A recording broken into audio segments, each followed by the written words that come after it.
Hi guys, Sarah here from Highland Haven Australian Shepherds and Highland Haven Dog Training, and welcome to a bonus episode of Dog for Thought. Joining me is my co-host, daughter, and dog trainer extraordinaire, Sophie. Hey, Soph. Hi, everyone. So we're doing a little bonus episode. We get periodic requests about doing another podcast episode, and we haven't done one in a long time. Can you even remember? It's maybe almost been a year. It probably was about a year because I think that was the last time that summer, she was going to get Certainly the room. last summer was the last time we did, because we did one or two after Journey had her litter last year and that whole debacle. It was probably like a year ago. Yeah, so it's been a long time. It's not that we haven't wanted to do it. It's just that everybody got busier. Jacob got busier, who was our producer. And I moved out. You moved out, so you're not here as much. Mm-mm. And Summer lives in this room in the summer. Summer, the person, lives in this room during the summertime. And during holidays, I feel like a lot of the times is we'll have availability on holidays, but then Summer's in here. Which we don't mind kicking her out once in a while, but it's also girl deserves to have a room. Yeah, so. And I just think that the biggest problem is coordinating our schedules and getting this done. But I've loved doing the podcast, and we still talk about topics. Yeah, and every time. Oh, we should do a podcast on that, an episode on that, and we never seem to get around to it. And we have so much to talk about that. We've had interesting breeding season, interesting me moving out and adjusting of dogs. So that was going to be a good topic. And then we've had a puppy that we lost recently as well. So we've had a lot of things to talk about. It's just it's hard to make time. It is. But here we are. Yeah. And part of the reason we're coming together today is we've had an interesting training client, and we started talking in nauseam about it this morning. At nauseam. Mm-hmm. And we were just we're here. Let's just see if we can do a quick pod. Yeah, well, for me, Jacob's about to start a full-time job. He's done with school. He's going to start a full-time job, so he's going to be even less available. So he's got a couple of months before that starts. So I thought this would be a good opportunity to try to get some episodes in before we really sort of scatter to the wind, et cetera, et cetera. Mm-hmm. So let's start from the beginning. So we did a podcast probably last summer, and then you moved out in December.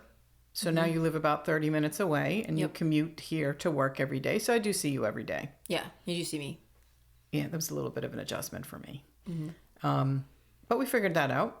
And Twiggy can't live with you because your girlfriend has a dog who is dog aggressive, so they can't be together. So Twiggy lives here full time, and then you see her every day and work with her during the day. And then at night she's with me, and then she goes home with you 1 or 2 nights a week. Yeah, depending on how, if we can get Eli to go to his uncle's house, which we've been really lucky that Cameron's been able to take him, because it's a lot of responsibility to have him, and Cameron has taken it with a lot of grace. And so it depends on the day, and we're going to take as much as we can get until we can't take anymore.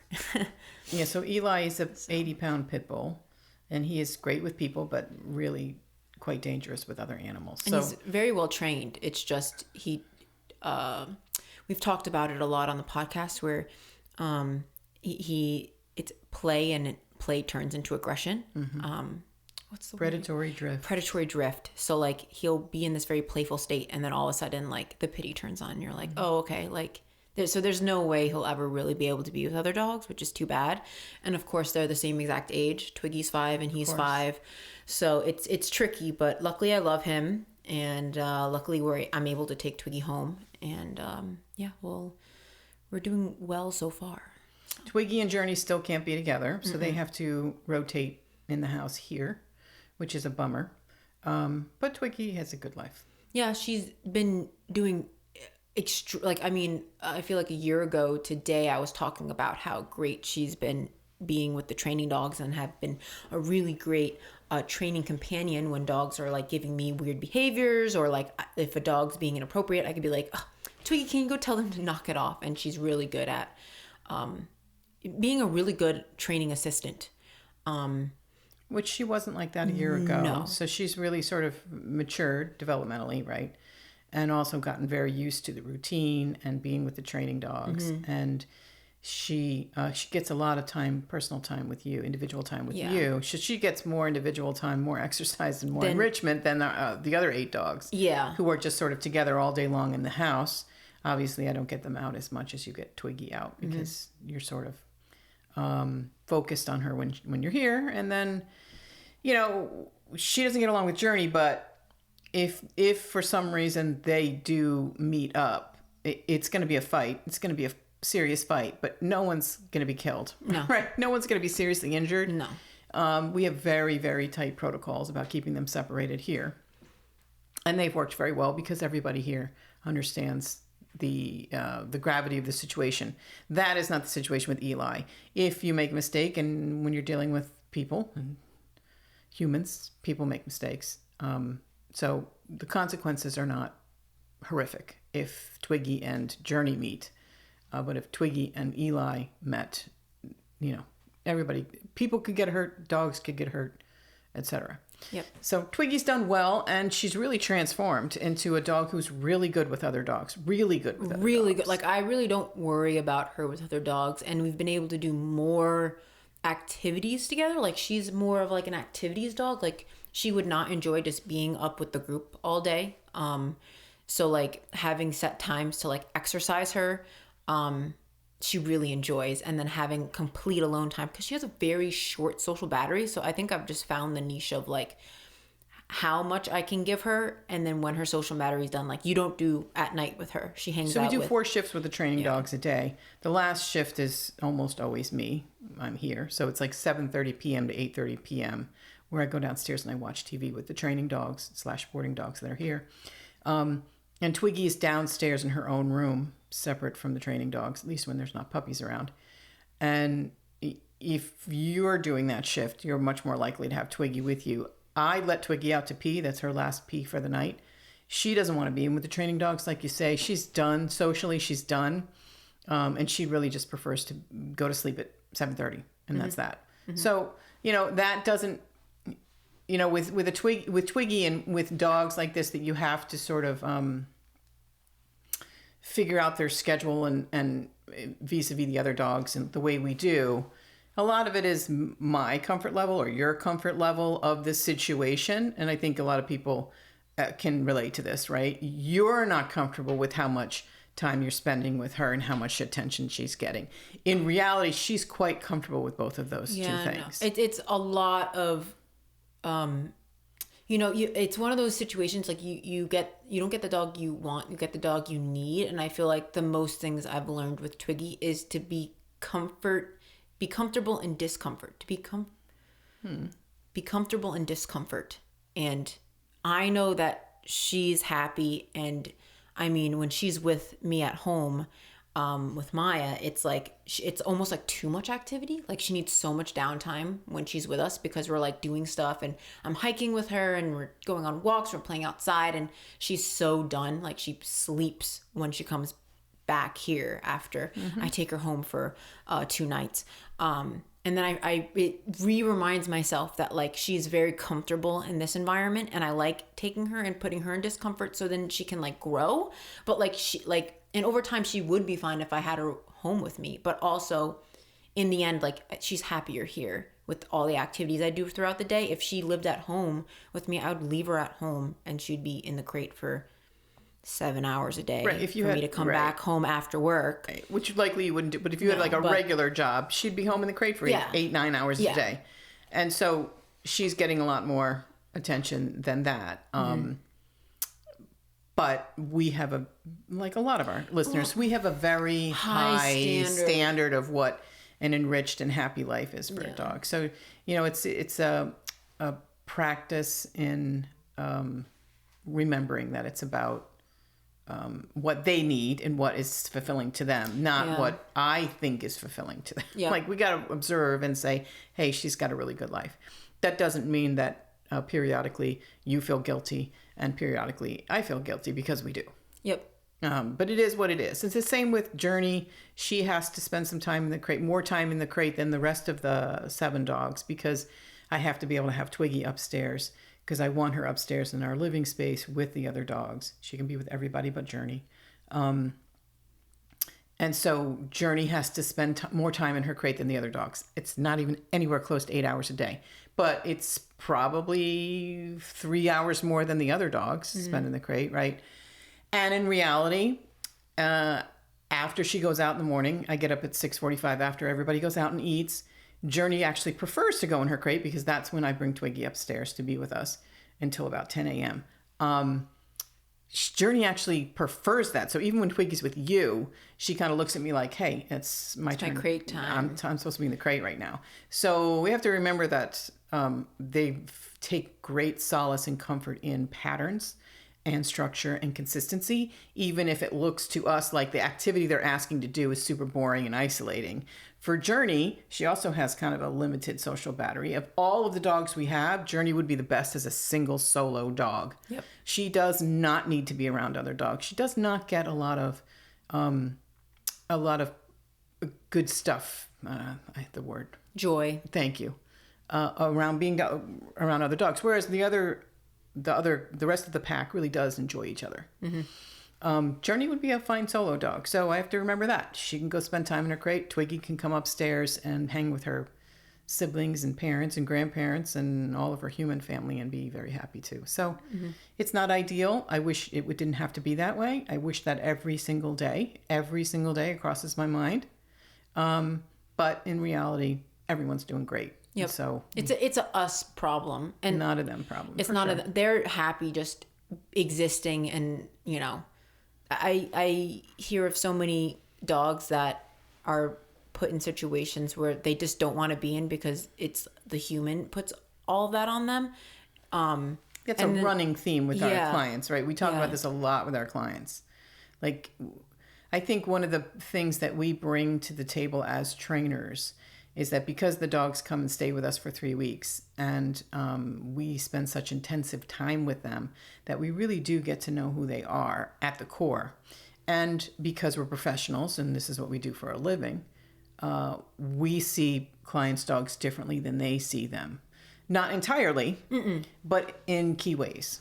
And I think that if you talk to our previous clients, I would guess that many of them would say that that is the most valuable thing we've done for them, is help them see their dog in a more accurate way, which allows them to enrich the dog's life in a way that has a return on investment, right? And rather than just throwing stuff at your dog and half of it doesn't stick, so to speak. And I think a big part of it is people don't always, because there's so much information out there, people don't always know what is correct information, what is incorrect information, because there's so much at your fingertips with social media, and then there's all this different views of types of training, of balance and positive only, and all that stuff. There's a lot of idiots out there. Yeah, and there's a lot of morons at this point out in the training community.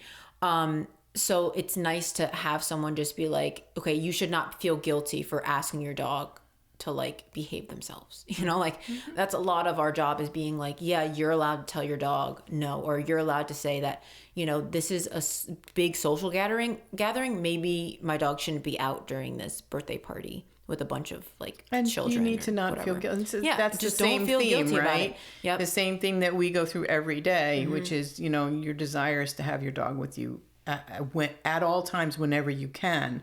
And as trainers, we know that does not always equal a happy dog, right?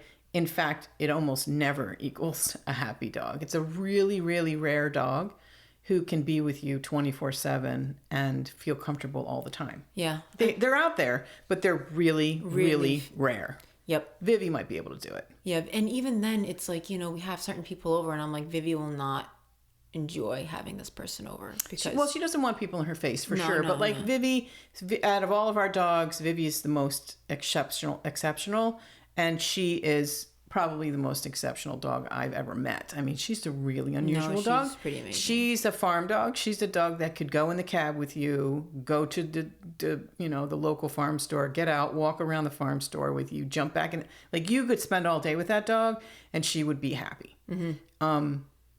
but part of her ability to be happy in all those situations is that she's super flexible.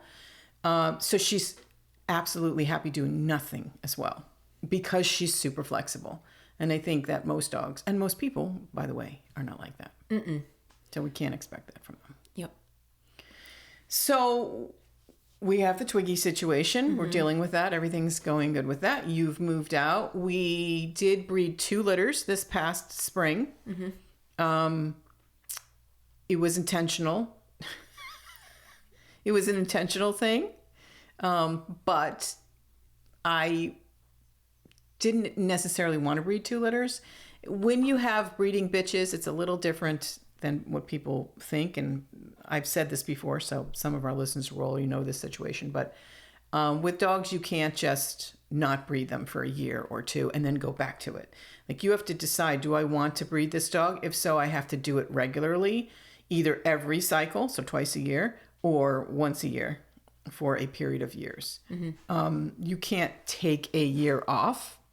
Nope. If you have an intact bitch that's of age, you have to breed her or spay her. Those are your 2 choices.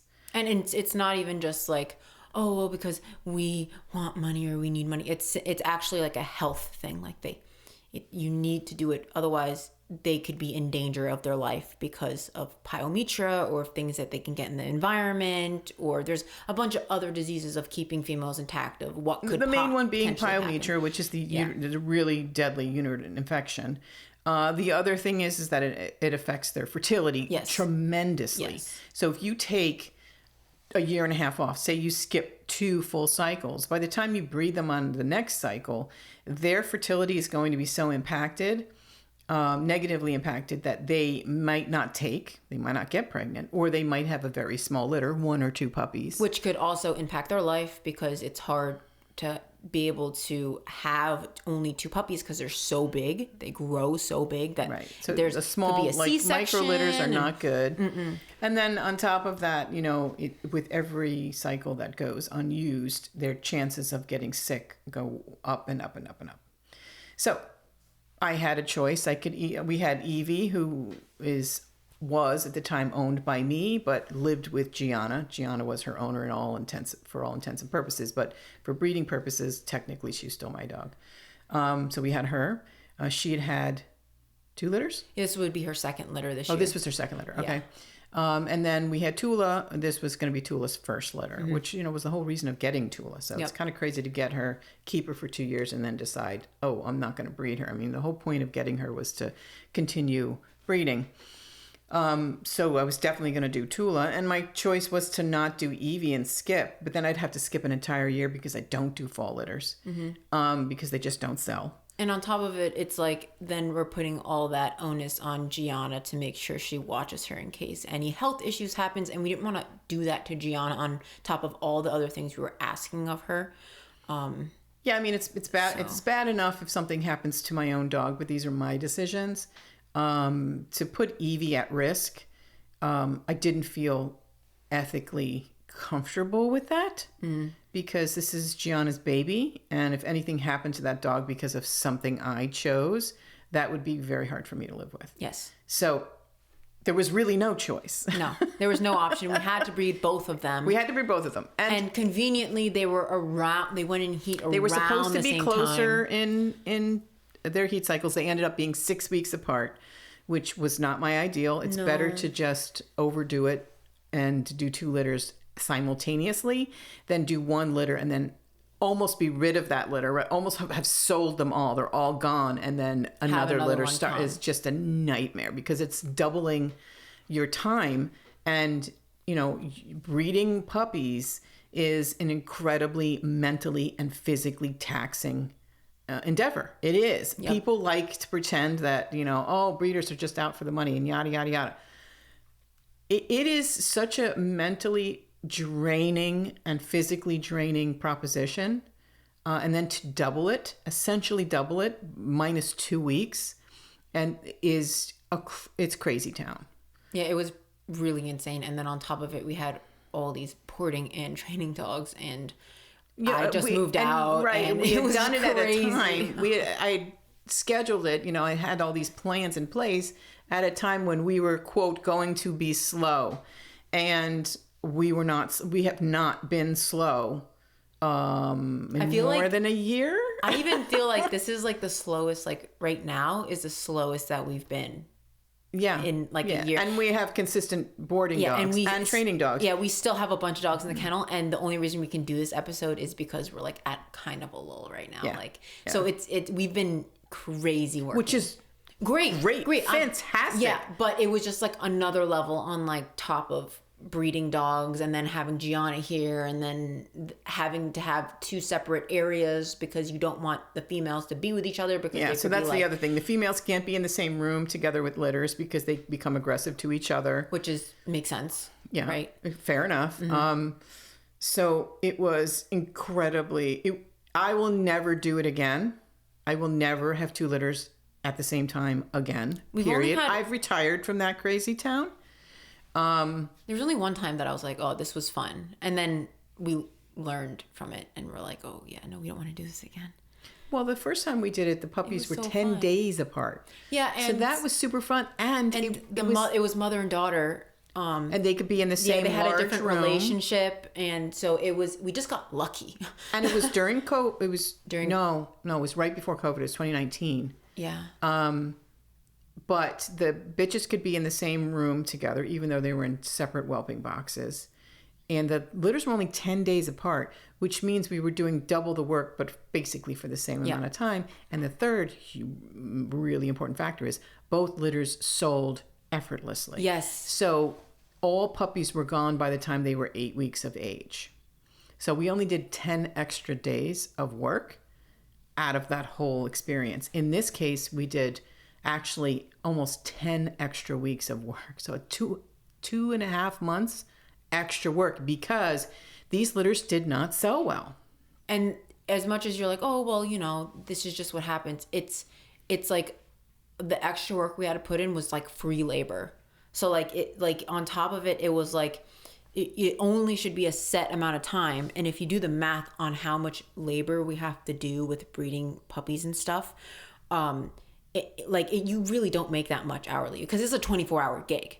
So as much as money like you're getting from it, it looks like a lot of money. It looks like a lot of money because you get it all at once. Mm-hmm. But when you divide it by the number of days and hours of labor you put in, the materials you're putting in, it's probably $2 an hour. It's $2 an hour. It's literally crazy. Nothing. We do it because we enjoy doing it, and we like putting out dogs that we enjoy because we believe our bloodlines is a good bloodline, and we want to create like good, happy, healthy dogs and contribute to like the dog community. But like it's not really profitable.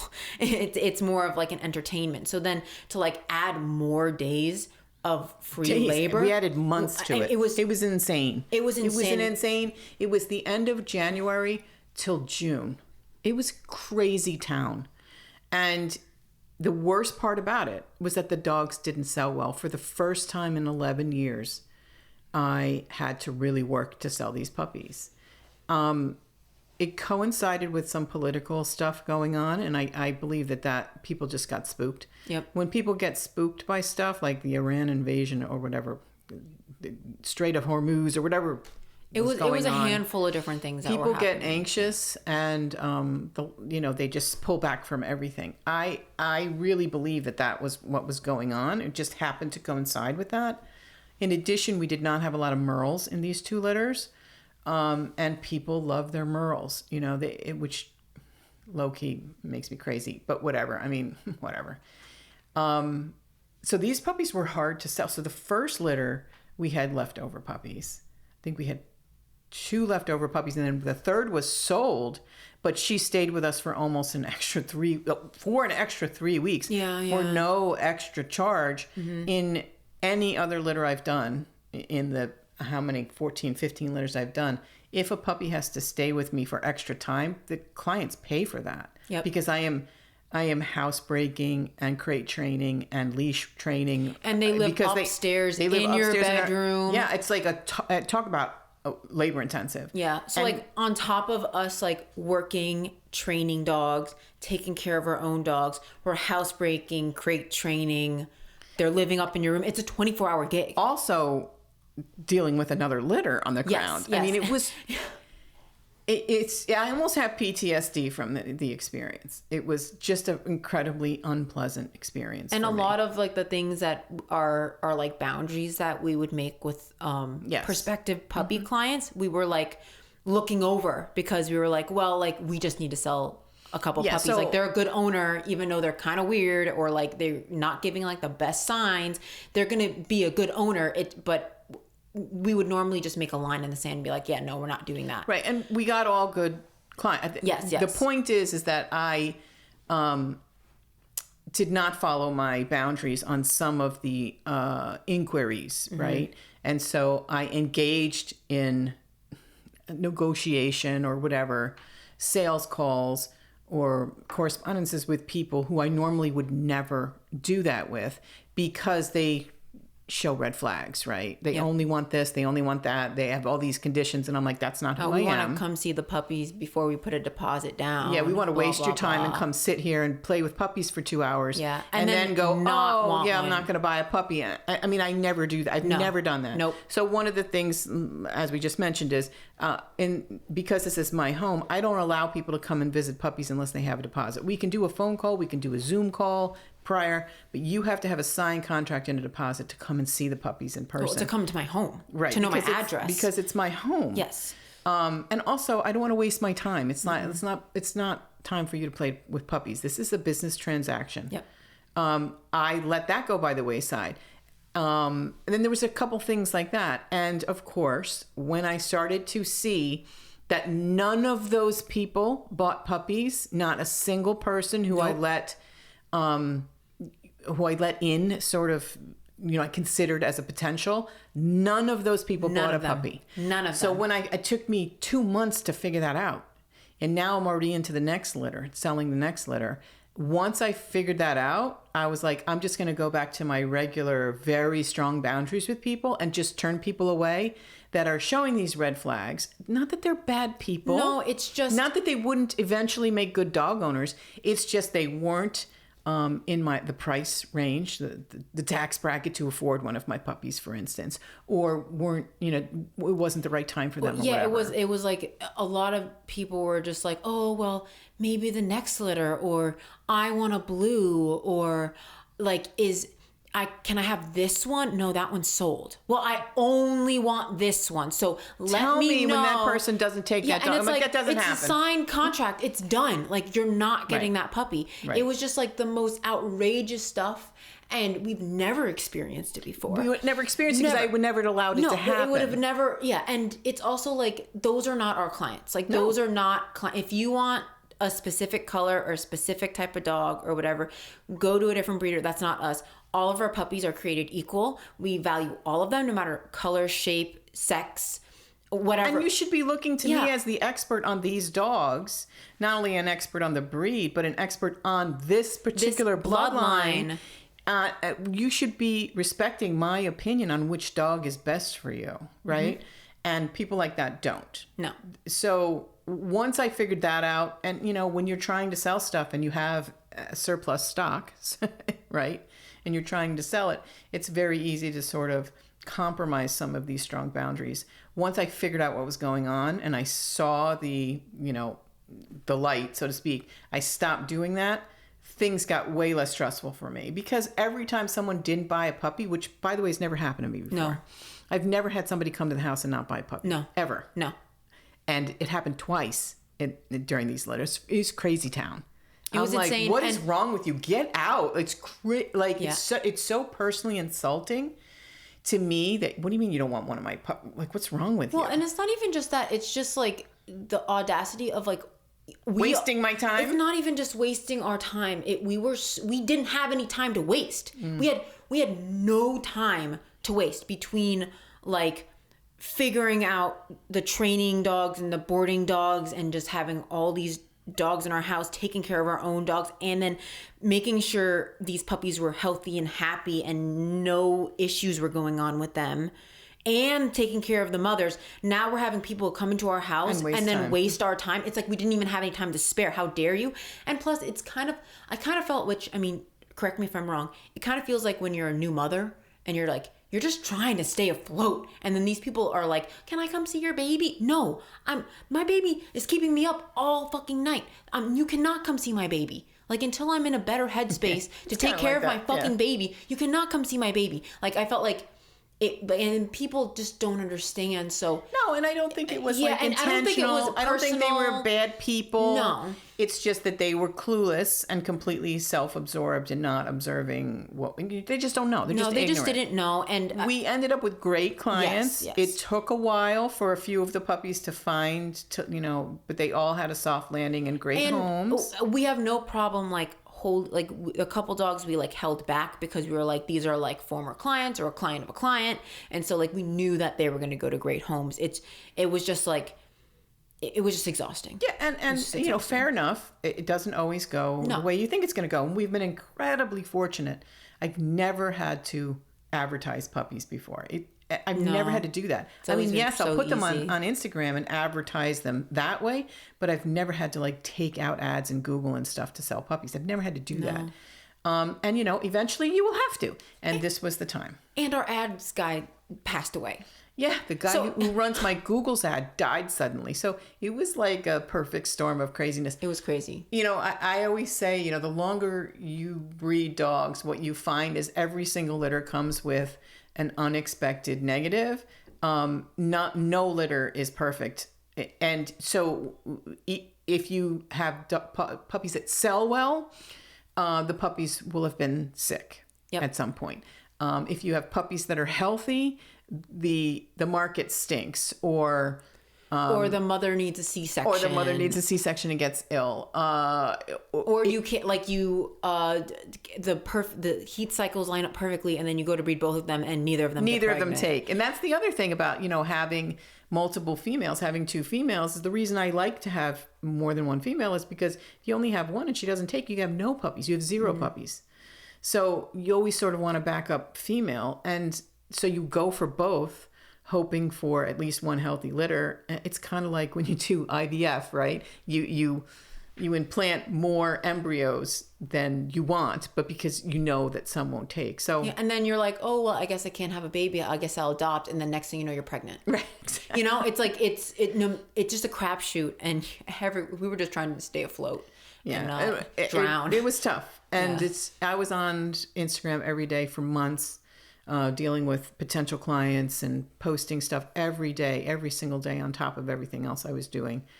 And so once the last puppy finally left, I didn't go on Instagram for weeks and weeks. I mean, I was completely silent on Instagram. Yeah. I really took a break because I had to recover. And we're used to crazy. Like, don't get me wrong. Yeah, we're used to crazy. But this was like insanity. This was another level that I've never experienced.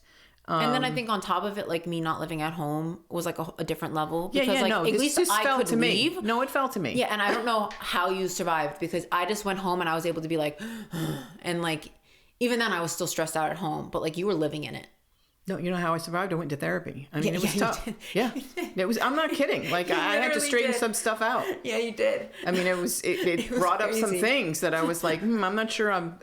My desire to do so many things is serving me anymore. Like everybody who knows me personally knows that I like to have a lot of plates spinning in the air at one time. And it came to the point where I really had to examine that and say, is this serving me anymore? Yeah. So I really had to pull back. At the time I was like, I think maybe I don't want to breed anymore, which was heartbreaking because it's something that I absolutely love doing, in not just producing puppies, but also just the science of it fascinates me.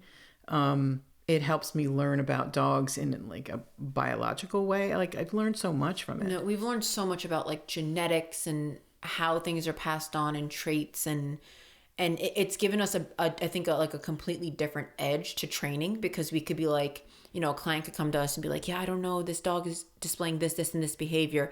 And we can go to them and be like, this is genetic. You did nothing wrong. Yeah. Because we've learned a lot about that. You can't breed dogs and think that training is all of the picture, because it's not. It's not. A dog, a living thing, is mostly genetics. And if you breed any animal, you will learn.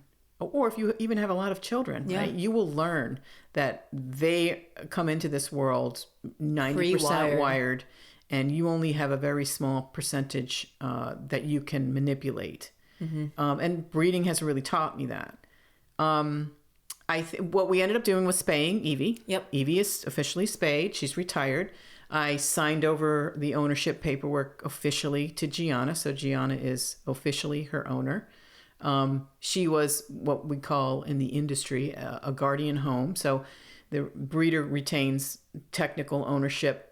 The day-to-day owner holds on to the dog. The dog comes to me for her breeding cycle and then goes back to the owner. And because of that, Gianna got a free dog. I didn't charge her, so she got a free puppy. So that was her sort of payment on it. She also got a lot of stuff, veterinarian stuff, covered because technically she's my dog for this time. But now she's off my books and she's happily ensconced with her actual mother. And then we just have Tula. And I know you guys were laughing like, oh, she's never going to retire. She's never going to retire from breeding. She's always going to do it. She says that, but she's not gonna...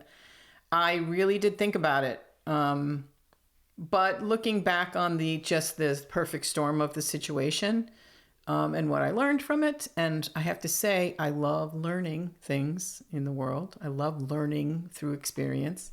I made some errors, not even errors, but I would do some things differently. One being I will never do 2 litters at one time. 2 litters in a calendar year. I will never do that again. No. It's just not worth it to me. And I'm comfortable with one breeding female. I'm comfortable that Tula's going to be fertile. She was easy to breed. And I think that if Tula happens to not take, it's not like heartbreaking like it used to be. Like, yes. It used to be so heartbreaking when we were like trying to breed Twiggy and Journey, and like neither of them were taking, and then Journey had a small litter, and then Twiggy only took once, and then she did. We bred her like it's so 3 other times, and so acutely disappointing. And it makes you feel like shame about yourself. Am I doing something wrong? Am I not? What? Like it's a lot. So I don't feel that way anymore because I approach it in a different way. I care for my females in a different way, and also this was Tula's first litter. She bred happily.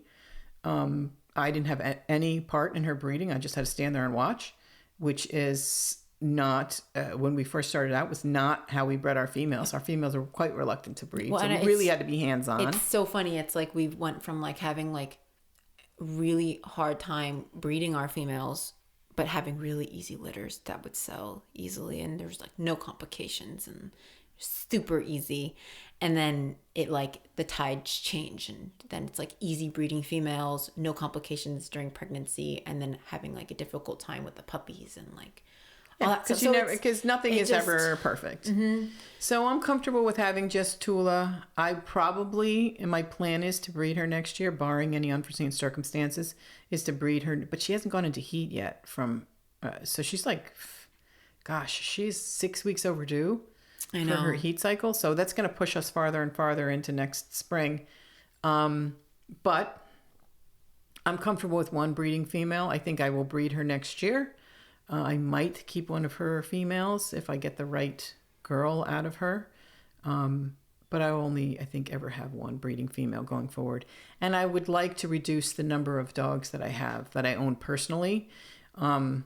Not that I want anything to happen to my dogs, but the natural process of through mortality, your pack gets smaller. Right now, Journey's Remy's 13 and a half, Ty is 13. They're old at this point. Those two, and they're showing it because sometimes you go to wake them up and they're like, I'm like, are you alive right now?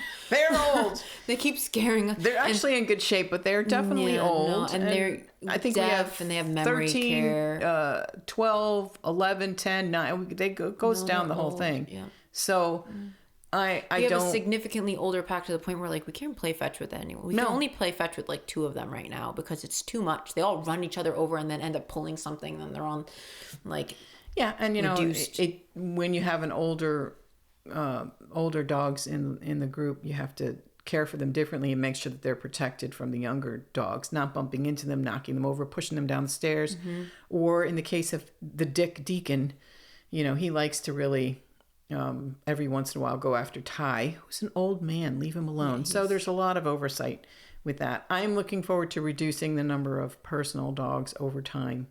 And maybe trying a new breed. I don't know. I might try a new breed, but more like I would like to travel a little bit. Fair enough. Without having to like wring my hands that I got to find somebody to watch these dogs. I don't disagree. I think it's good, especially like I think it was doable when like I lived at home and like we're mutually doing the dogs together. Sure. But like the boys don't really do too much with the dogs. I mean, they love them. Your dad's retired now. Yeah. So he has absolutely stepped up to help out, which has been really helpful to me. And Summer is here. So she does a lot with our dogs too. But she's going to be going back to school, and then I'm going to miss her, but also miss her help. So things are changing, but it was a learning process, which again, it's painful and challenging to sort of get through those things. Of course, nobody has cancer. No one's dying. No. Got to keep that all in perspective. And I've had, some time I've had days off now, regular days off during the week, which is really nice. A real luxury because we have Summer here who does the help. So in that way, things have changed, but in some ways they're going to stay the same. And to briefly mention, with changing breeds, we have trained a variety of different dogs, and recently, like maybe 2-3 months ago, probably when we were going through all this stuff, we have both decided that we love standard poodles. Yeah, we should talk about that, but I don't. I feel like that should be an episode. Limit that to 5 minutes, but I would like to talk about my whole transfer of allegiance to standard poodles, which you could not convince me that I'd be interested in standard poodles. I've had terrible experiences with standard poodles, especially like when we did daycare and stuff. Then we train these poodles, and I was like, we don't normally see standard poodles as trainers. They're sort of few and far between because everything's mixed with a poodle. People have really moved away from a purebred standard poodle. We've done mini poodles and things like that. Yeah, or it's always something mixed with a poodle. But most of them are doodles. Yeah, they're just like doodle mixes. But like we got 3 standard poodles in a row. And I was like, oh, this is what... And they were all different bloodlines too. So it wasn't like they were like all similar bloodlines. No, it was like 3 in a row. One was an adult black poodle that was a rescue. Big guy. Yeah, his name's Cowboy. Called him Cowboy Dan. And he's just a lover. And then we had 2 puppies that we helped housebreak and train. And 2 separate bloodline, same house. And oh my gosh, I loved both of them too. And they're like Aussies, but like friendly with people. And like their coats were like super maintainable, and I have to say I still don't like the look of a poodle. like the way they I don't look. think they're a pretty dog. But you can groom them to make them look cute. You can make them look cute, but not pretty. No. Aussies, even an ugly Aussie's a pretty dog. Yeah. Poodles, I don't, and that's I think why I've not been attracted to them all these years. Because I don't like the look of a poodle. And I don't mean the show cut. I mean I don't like the look of a poodle. Yeah, like the long face and the I don't like the curly coat. I don't like any of that. No, but that personality. Oh my goodness. So, well, of course we knew they were smart. Everybody knows poodles are super intelligent. But like you say, they're a lot like Aussies in that they have the qualities that are important to us, which are they're good athletes. I cannot own a dog who's not an athlete. They move beautifully. They're incredibly intelligent, incredibly biddable, but they don't have the energy level of an Aussie. They're not super triggery like an Aussie. They don't trigger at stuff like Aussies do. They don't, have that car chasing sort of reactivity.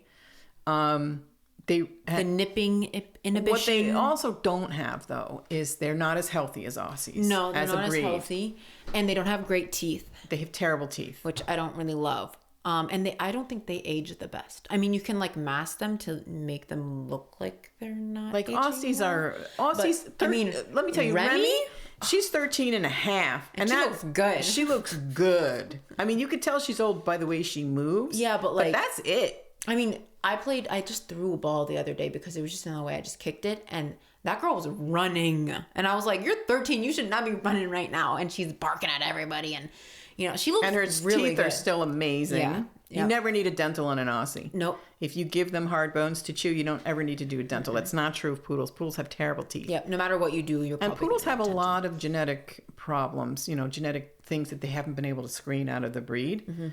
So their health is different than Aussies. But other than that, I don't know. I think it would be fun to try, and eventually, I mean, we can stop talking about it, but eventually in the future, we would love to get like litter mates. yes. And my girlfriend also wants to get a standard poodle too. So like I was like, and she's a dog groomer. So I was like, the big thing is like grooming. So I was like, if we're on the same page, then we'll groom your poodle for you. Right. So we'll each choose a dog from the same litter. And one then will live raise with them you separately. and one will live with me. Yeah. It will be really fun. Yeah. So maybe one day. Maybe. Our plans in the future when, I have 2 5-year-old dogs at this point, so it's going to be way in the future before that happens, but Long time. Maybe. All right. So let's see, 46 minutes into it. Let's spend a few minutes talking about Ruby the Bulldog, which is actually what prompted us to finally get back to this podcast and do an episode. We have a training client. Her name is Ruby. She is an English Bulldog. She is 2, I believe, 2 years old. And she came for training. And she's just an interesting dog. We have worked with bulldogs. Yep. A fair bit of times.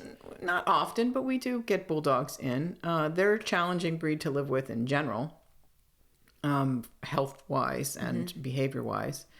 But Ruby has come in, and we find her to be a pretty interesting dog. And really unique in the sense of, like, I see a bulldog as not really being the most intelligent dog on the dog scale of intelligence. I'd probably give them like 2 or 3 out of 10. Sorry, bulldog lovers out there.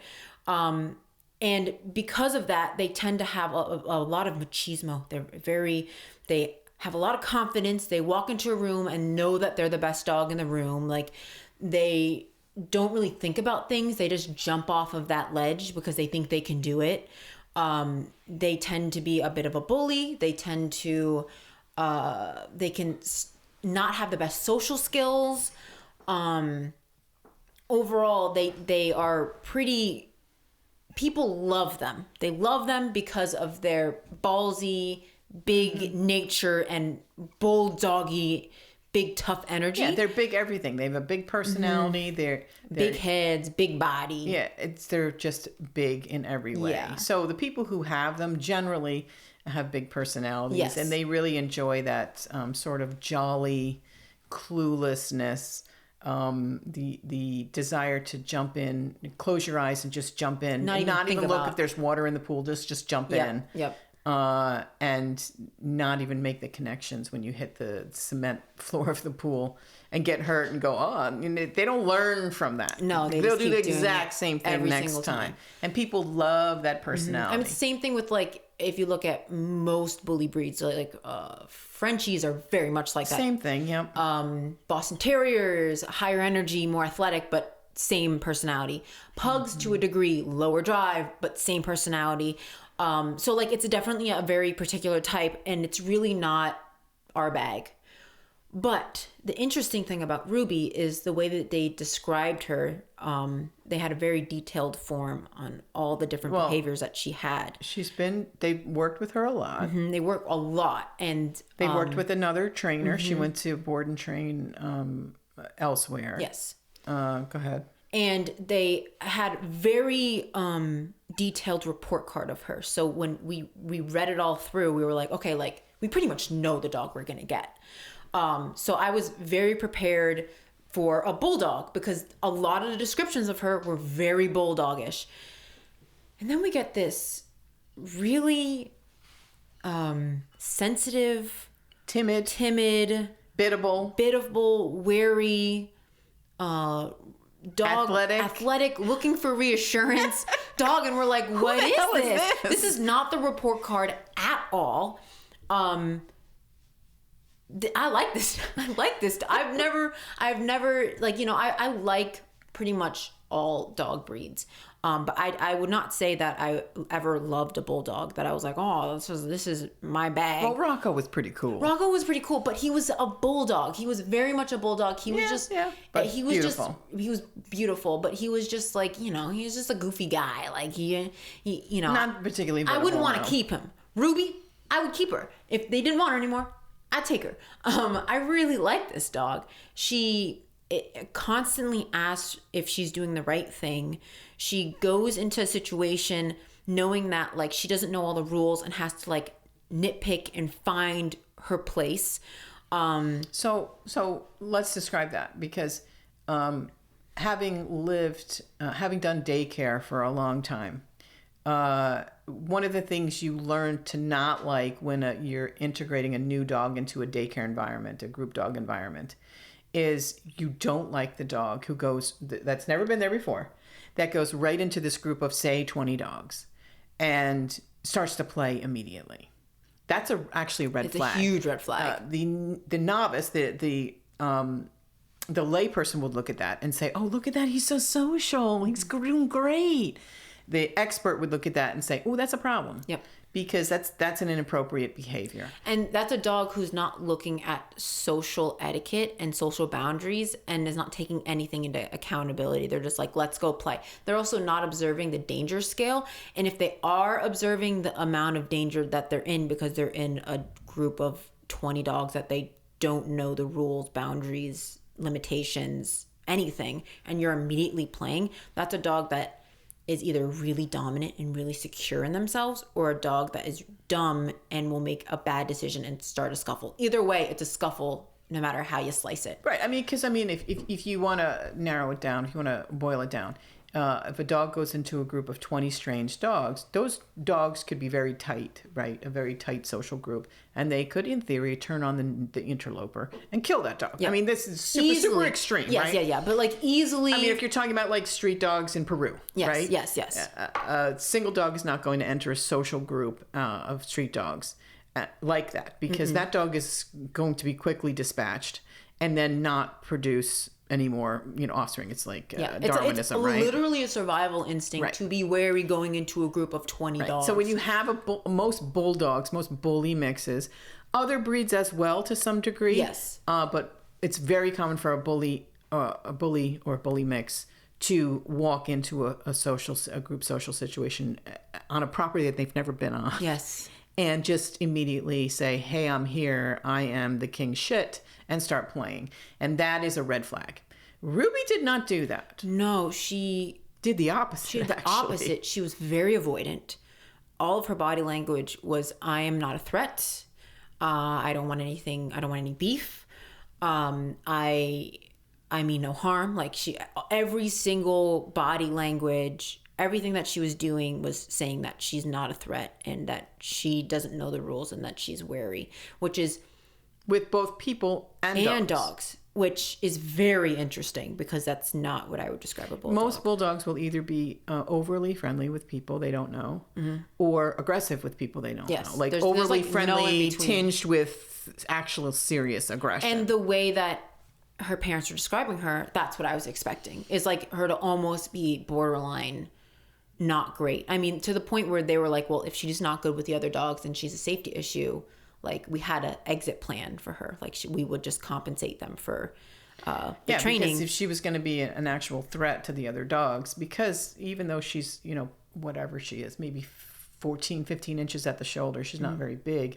She probably weighs 60 or 70 pounds. I mean, she's a powerful dog with a very big jaw who could really, and that's always our concern whenever we get a bully or bully mix of any kind. Are they going to be safe with the other dogs? So I was kind of concerned that she might be a risk with the other dogs.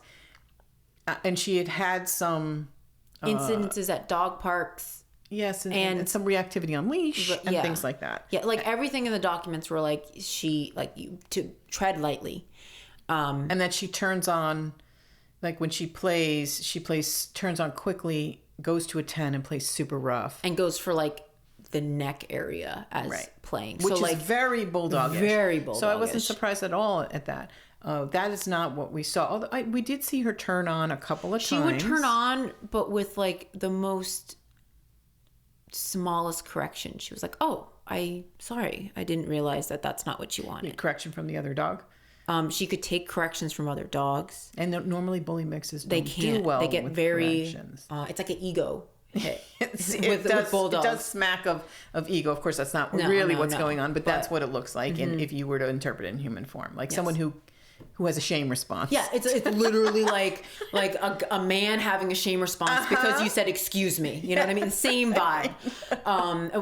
Those are usually people who end up owning bulldogs too. But anyways, not in this case. In this case. These people are lovely. Yeah, not on the bulldogs we actually have had for training, but yeah. So she could take corrections from other dogs, which is unusual and great, fantastic. Yeah. And then we even took her on a walk, and the first walk we went on, I feel like we went on like a weekend or a Friday, and there was all these people barbecuing, big trucks, people doing the lawn at the park that we go to, old people with walkers, little kids screaming, and these are all triggers. Like these were all in document that the detailed form that the parents sent, and she got a little. She turned on once, a little bit. But again, the ability to take corrections from other dogs, she's also able to take corrections from her handler, and we're talking really mild corrections. Yeah, really mild, like the most smallest correction, and she was just like, "Oh, I didn't know that we weren't allowed to do that. My bad." And then that was pretty much it. She's also just super reserved in general. Yeah, and she makes a lot of eye contact, which I would not describe a bulldog to have any. Yeah, find me an English bulldog who makes eye contact. Right? That's craziness. Insane. And she makes this eye contact of very much like an Aussie, which is, why we like herding breeds, of I understand you. I'm looking for validation. I'm looking for the next direction. I'm looking for human connection, which I freaking love. She's I really very like unusual her. Bulldog. I also took her a week to warm up to us too, which is and she's actually warmer with you than she is with me because you spend more time with the dogs. But she's fine with me. She lets me pet her, and she's happy to see me. She's certainly not on the couch snuggling with me. I think she snuggles with me, but the problem is I don't watch TV. But when I do watch TV, she's the problem for me is that we have Maisie, the toy Aussie, who thinks that the couch is all hers. Yeah. So she growls when poor Ruby tries to get on the couch, and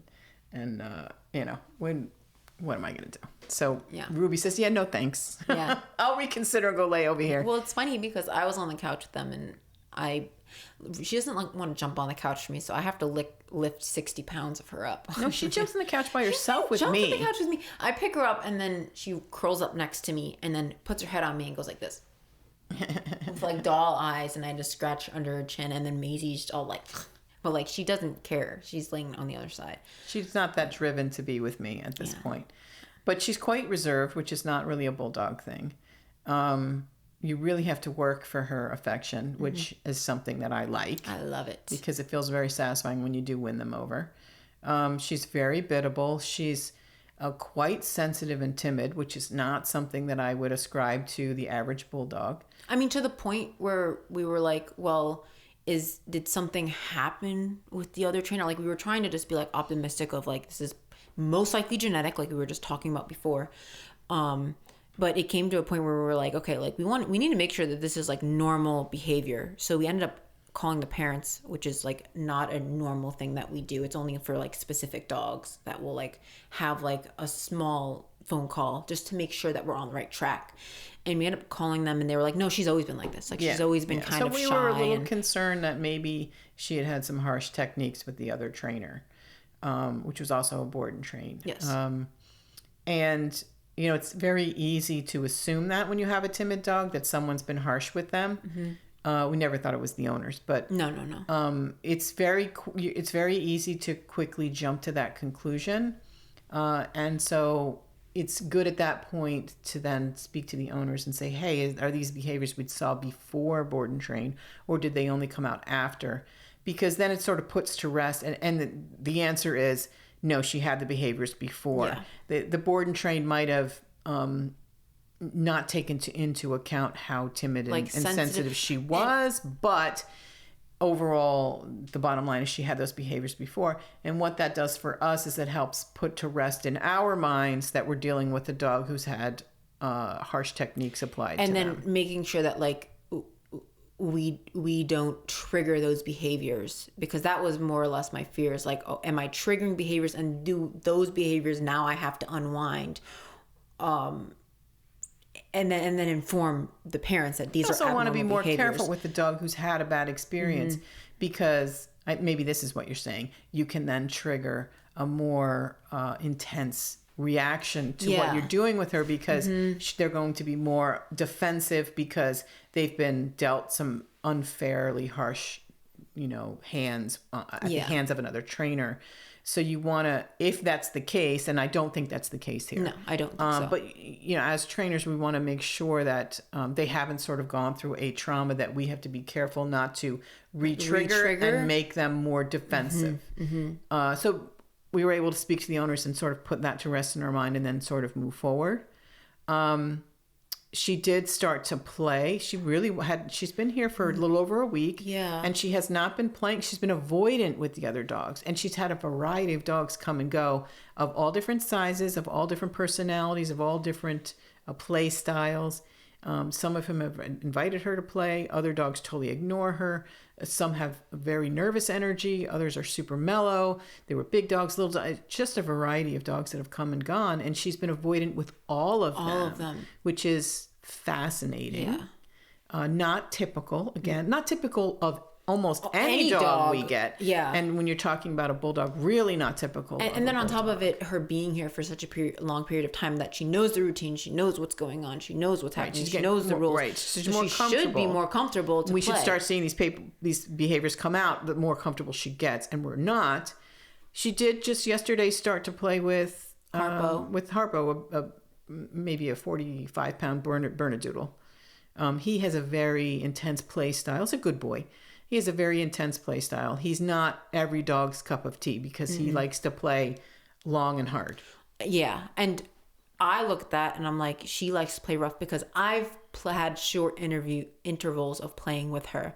But they're very short, and she gets over threshold and then has to like remove herself, which is also not a typical thing. Usually like bulldogs go over the top to the point where like you have to pull them off the other dog. Yeah, you have to like... They've been now triggered into actual... predatory drift, and now they've got the other dog pinned. Yeah, but instead it's like with her, it's okay, I can tell I'm over threshold and I need to like leave the situation, which is like another weird thing to like be able to have that genetic and these are wiring. The bottom line is these are all really, really good personality traits that are going to benefit this dog and these people, and they have a new baby, so that hopefully things will get a little bit calmer and more under control at home, because she's a good dog. Yeah, I really like her a lot. I love the fact that she moves well. She's athletic. She's strong. She's healthy. She has a nice foot placement too. She doesn't. Her nose is not super smushed. She has a little bit of a snout. So to me, it appears that, and we've talked about this. It appears to me, and I don't know about breeding bulldogs other than, the little bit I know about dog breeding that can be applied to them.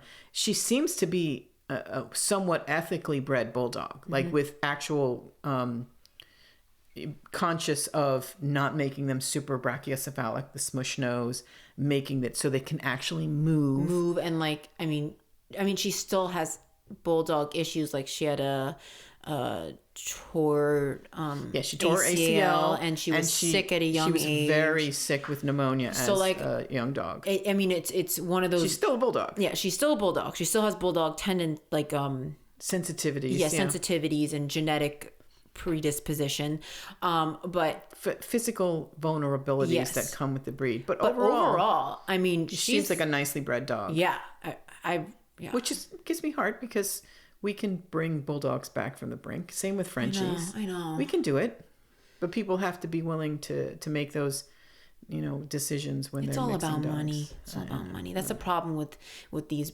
unique looking breeds, especially when like the more extreme they get, the more popular they get. Yeah, and it's like, man, you're ruining blood. I mean, the same thing to like a degree with like, not to go off topic, but with like any breed that becomes like ultra popular, it's like they always end up ruining the bloodlines, because it's like mass produced. Think about Merles and Australian Shepherds. I mean, what's sort of saved the black tries and the red tries is the fact that you can't breed Merle to Merle.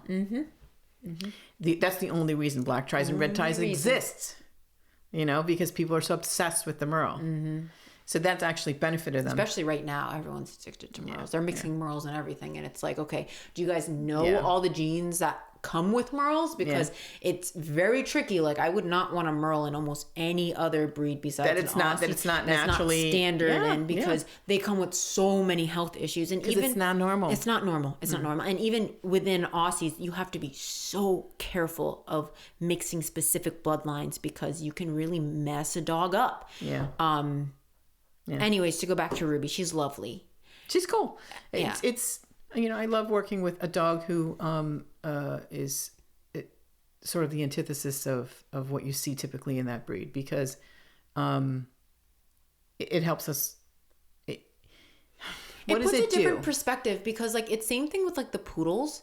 Is like I definitely had a predetermined idea of what this dog's going to be. And then they come in and they're completely different than what you expect. And so you have to pivot and not phone it in. Like you have to go, okay, how am I going to, all right, this is not what I expect. So now I actually have to train this dog. Yeah. And I think like, with training, and correct me if I'm wrong, is I am so used to just like training the same dog for the most part. Like, I mean, yes, we get different breeds, but like certain dogs come in and I'm just like, okay, I know this dog, I know how to train this dog. And then another dog comes, I know this dog, I know how to train this dog. So it's really nice to be pushed to see them as individuals. Not that we don't see all of our training dogs as individuals. We do, but a lot of dogs are much easier to work with because they're what we expect.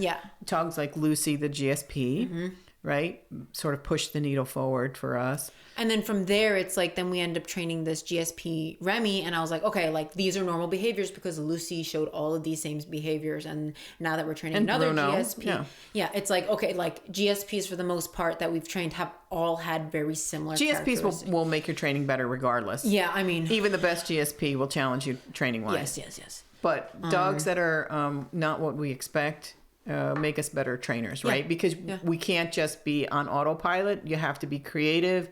You have to be ready to pivot and meet that dog where that dog is.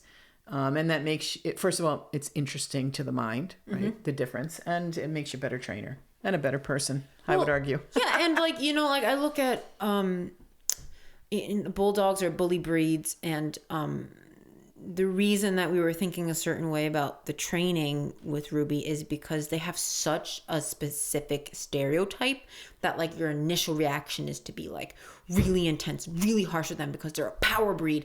And in reality, the more I've learned about bully breeds, the more I've been, it's corrections don't really work with them the same way that other dogs. You can't bring power to power. If you've got a powerful breed, you have to come around it sideways and go in the side door. You can't face them head on. No. You have to be very strong in your boundaries, but you cannot push them beyond that. You have to come in the back way. Well, it's like with any power breed, they're physically inclined. You have to be mentally stronger than them. So people who, because they're physically stronger than you. They're going to take you out. They're going to take you out. So like it's always so funny when like people have these really big like XL bullies, and they're like, oh, I'm a big man and I have this XL bully and I can control this XL bully. And I'm like, ironically, like you give you have like a big man with this big bully. Every single time they're pulling on the leash. They're being crazy on there's very rare I see like an XL bully and I'm like, oh wow, that's like a really well-behaved XL bully. And the only time I've ever seen it is with a woman, because she's always mentally stronger than that bully breed. She has to be, because she's not physically stronger than the dog, right? So like a big masculine man with this big XL bully can physically hold him back. That little woman that has that XL bully needs to be mentally stronger than that, and she will be significantly and come in the side door. That's sort of So like I've always it's just a fun perspective to which is why the variety of dogs that we deal with keeps it interesting and makes you a better trainer. It makes you so much better, and you just learn so much more. And it was just, it's an interesting. She's a fun dog. Yeah. She's only halfway through her training. Yeah, so yeah, we'll see where she ends up. Yeah, I'm really excited, and I'm excited for the go home lesson because I think that we have a lot of interesting things to say to them, and I think they've already kind of have an idea of who she is, and they just need a little fine-tuned tweaking and to be on the same page. Yeah, they need to come together, because both believe the same thing about the dog. Yeah, right now they're a little bit, they have a little bit different opinion of who she is. And they're not, neither of them are wrong. It's just that we need to they each have half the picture. Yeah. And they need to come together to make a whole picture. Yeah, which is like so fun because I love getting to know a dog and then going back to the owners and be like, you were right about this and you were right about this. Let's look at it this way. And then they're like, light bulb goes off and they're like, she's amazing. And I'm very excited. Yeah, that's very satisfying as a trainer. Yeah, I think that's what we do best. Yeah. All right. Apparently your phone is on 10%, so we should wind it up. And Jesus Christ, 71 minutes. It's a bonus episode. Okay.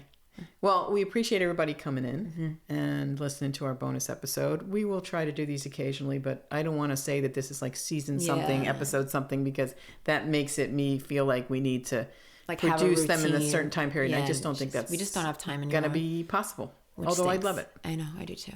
All right, let's wind it up. All right. How did I used to wind it up? I can't remember how we normally. I guess that's it. That's it for this episode, guys. I guess we'll see you soon. Yep. That's it. That's all we say. Yeah, I guess so. All right. See you later, guys. Bye. Bye.